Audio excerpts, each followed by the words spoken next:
नमस्कार किसान भाइयों, AK farming and earning tips channel में आपका हार्दिक स्वागत है। तो दोस्तों आज हम आपको इस वीडियो के माध्यम से बताएंगे कि आप नए डेयरी पालक हैं दोस्तों, यदि आप डेयरी करना चाहते हैं तो दोस्तों आपको किन किन बातों का दोस्तों ख्याल रखना चाहिए।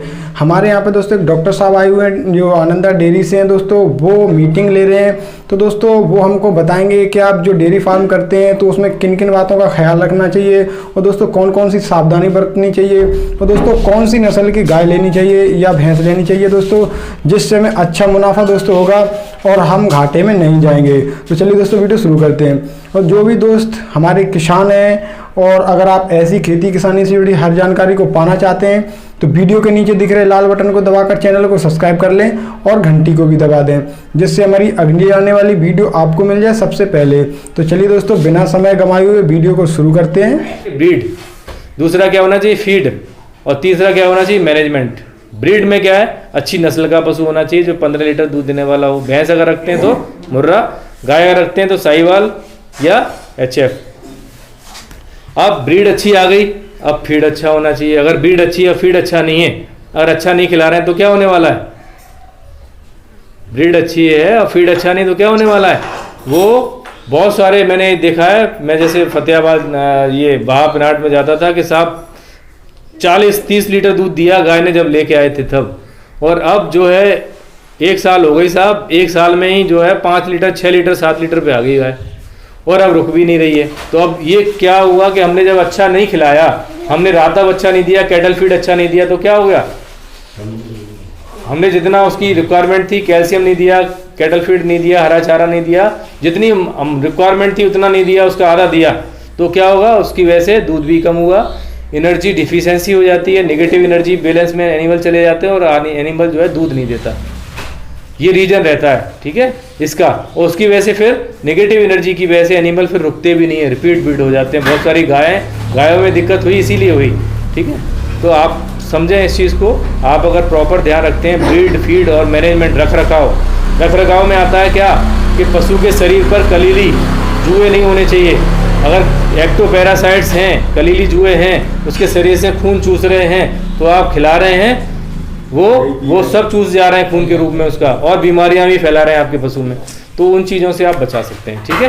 तो दूसरी चीज़ है कि हमको अपना पशुपालन, अब चूँकि इस कंडीशंस में आपको उचित इलाज भी नहीं मिल पा रहा है ना, तो उसके लिए आपको ध्यान रखना है कि पशुओं की देख रेख करें।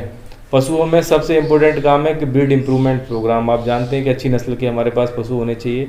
अच्छी नस्ल में ज़्यादा दूध देने वाले पशुओं में भैंस में आप जानते हैं मुर्रा है, गाय में आप देखते होंगे HF बहुत ज़्यादा दूध देने वाली है। HF आप तभी ब्रीड रखें अपने पास जब आपके पास ऐसी सुविधा है कि पंखे कूलर इस तरीके की सुविधा अगर आप कर सकते हैं और खाने का अच्छा इंतजाम कर सकते हैं तब HF रखें।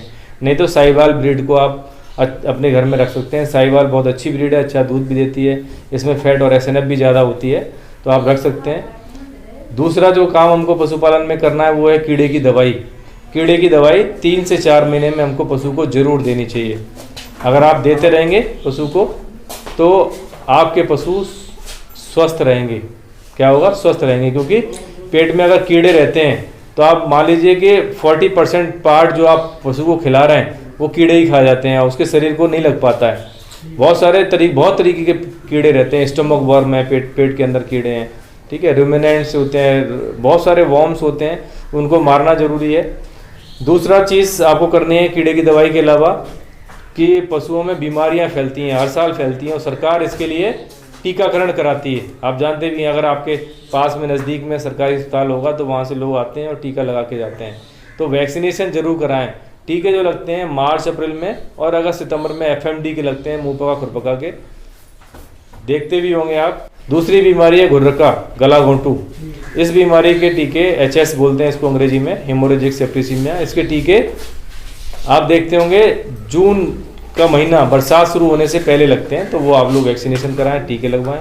अगर टीके लगवाएंगे तो आप के जो पशु हैं बचे रहेंगे इन बीमारियों से। टीके लगाने से बीमारियां पशु के अंदर नहीं आएंगी। तीसरा जो काम आपको पशुपालन में करना है वो करना है हमको कि भाई हमारा पशु अच्छा दूध देने वाला होना चाहिए।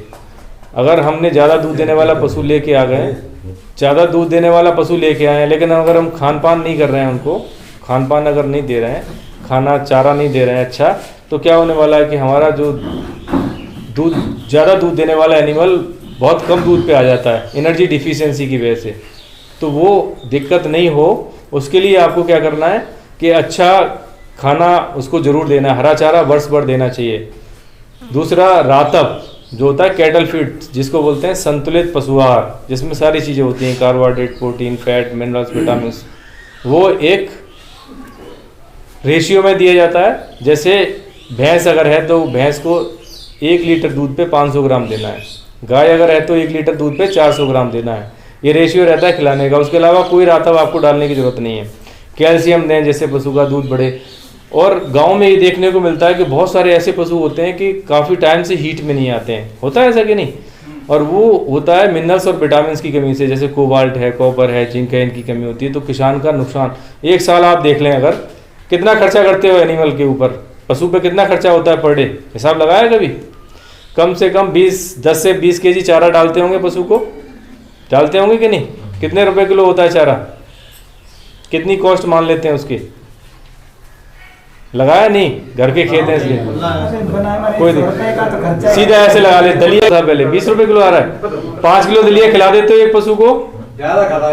हम एवरेज 5, जो ज्यादा वाले ज्यादा खिलाते होंगे, ठीक है। भूस कितने किलो खिला देते हैं?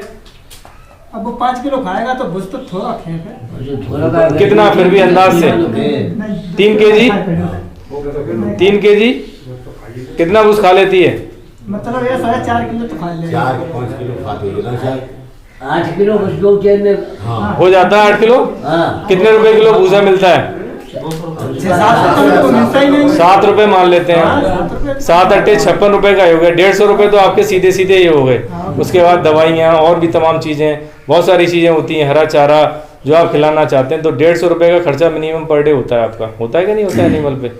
अब 150 रुपए का खर्चा अगर एनिमल अगर आपको 200 रुपये 300 या 400 रुपए का दूध नहीं दे रहा है तो फिर ऐसे क्या करेंगे आप ऐसे पशु का?